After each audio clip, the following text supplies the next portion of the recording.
How about Countee Cullen's Incident? You know, that's an amazing poem. Okay, I'll read it, and then just, Gabe, would you give Allison the mic, just so Allison can take a first crack at this, and anybody else here at the table and in the Google Hangouts.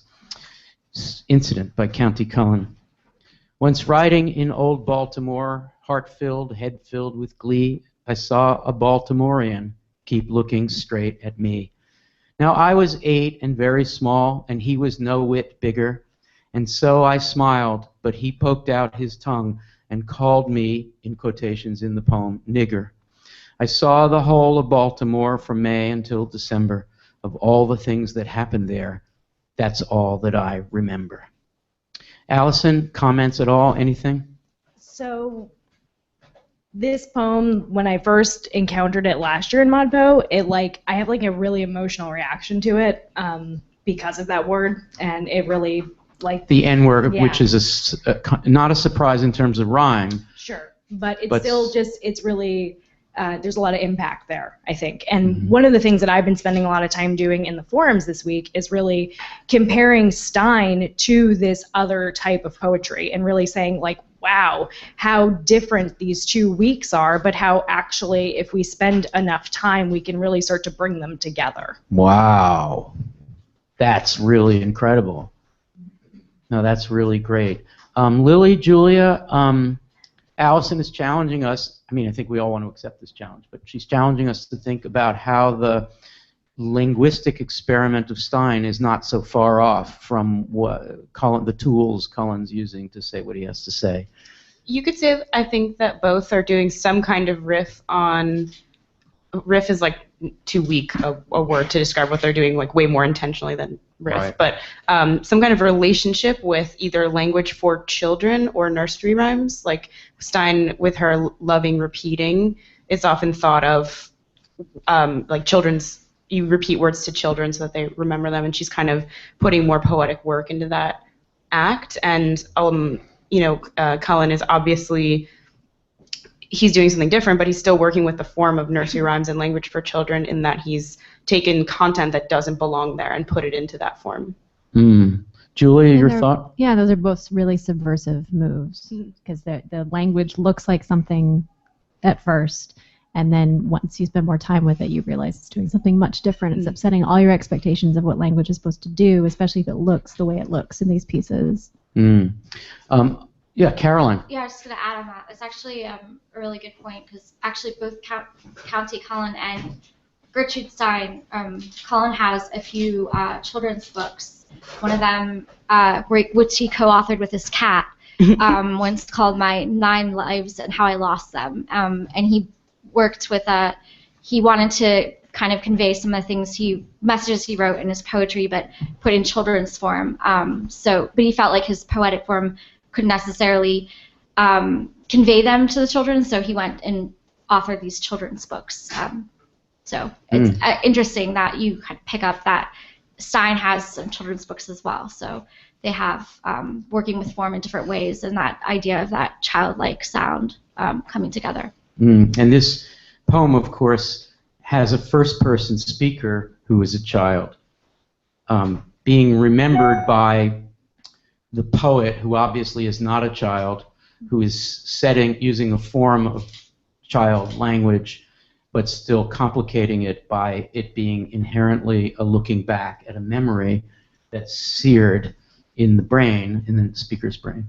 Amaris Kachansky, what about this rhyme? I mean, ModPo spends a lot of effort, a lot of our effort in the first week saying, we're getting past rhyme, we're not going to be constrained, we're trying for open forms. And then in week 5, at least at the beginning, with the communist poets and with the selection of Harlem Renaissance poets, of traditionalists in the sense of form, ModPo Plus, I hope everybody will look, complicates that story a lot. But in the selection of Cullen and McKay doing a sonnet, Cullen using a kind of a child's ballad, we have rhyme that's in the service of radical statements, content. What do we do with that apparent disconnection between form and content? I mean, obviously, we know what to do. We've talked about it a lot, but what do you want to say at this moment about that? Yeah, I mean, in the case of this poem by Cullen, I think it just makes his message all the more shocking.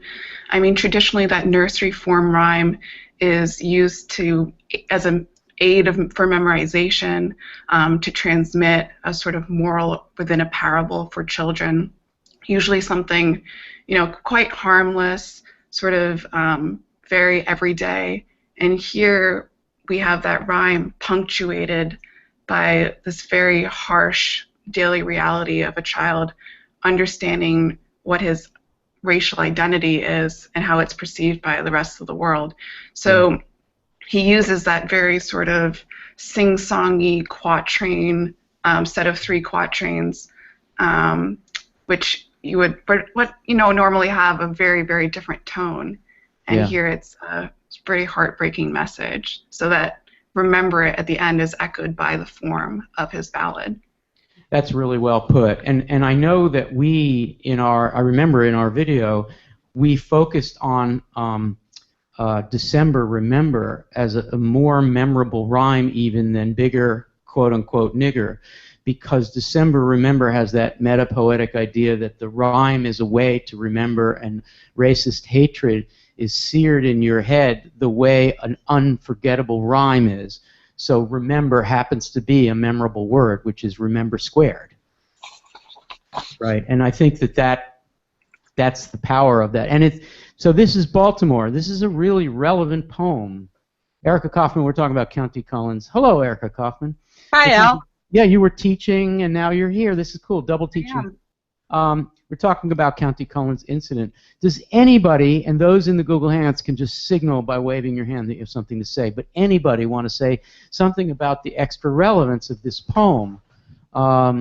Baltimore, this is a town in this poem, it's a town of racist hatred that the speaker wasn't expecting. So we're reading this in 2015, and just the phrase "old Baltimore" is very, very resonant. Does anybody want to say? I mean, maybe it's an obvious thing about how the poem is relevant today, but Carlos, you want to riff on this at all? And keep the mic right next to you. Any thoughts about reading this as a young person in 2015? Well, sure. There's been a whole lot of turbulence on this subject. I mean, there were the riots in Baltimore. I'm sure everybody is familiar with that. More than once, went on for a long time. There's also been the Black Lives Matter movement that started up recently. And so I think it's quite relevant, and I think it's quite relevant in its rhetoric. I mean, people talked about how, it's in a nursery rhyme, and that's subverting this form. But I think, in addition to that, it's also a play on that, these harsh realities exist in a child's world as well. They're not just brought up in adulthood, and we don't just experience them in adult language. Right. And by using rhyme, Cullen is saying to us, children are not responsible for the racist hatred of their parents and of their elders. And if rhyme is the means to speaking to the child's experience, then that's what we'll use, and never mind strategies that got rid of the rhyme, that precede him. Yeah. Lily, I feel like you have something to say there. And then I want to turn to Erica for a comment on this at all. And then we're going to turn to a question from the forums about hues, which is relevant. Lily? Or in his form choice, he could be saying, hey, we need to look carefully at what we're teaching our children, starting with nursery rhymes. Mm-hmm. Because if you stopped before the second stanza of this poem, you would miss, if you're just lulled by the form and you're not really, like if you, really, somebody posted about Mother Goose or, fairy tales, and how if you really go back to original texts of those things, they're dark and scary, but we just repeat them because they're fun and silly. Yeah. So maybe he's saying something with his form choice about, like, maybe we should look really closely at the things we're using to teach children and not just pass on the same thing year after year without looking closer at it. Old Baltimore with its perfect meter, once riding in Old Baltimore. Old Baltimore represents an old way of saying it, and he's using the old way of saying it to shock us into forgetting momentarily the searing nature of hatred. And he's also locating the hatred in that old form. Right. He's giving us the old form and revealing what's at its core. This is really, really complicated, this strategy. Erica, your thought on this, and then I want to transition to a question about Langston Hughes. Well, and you might have talked about this before I joined you guys, but the thing that's the most striking to me about this poem is, I think when I came on, you were talking about the December Remember rhyme.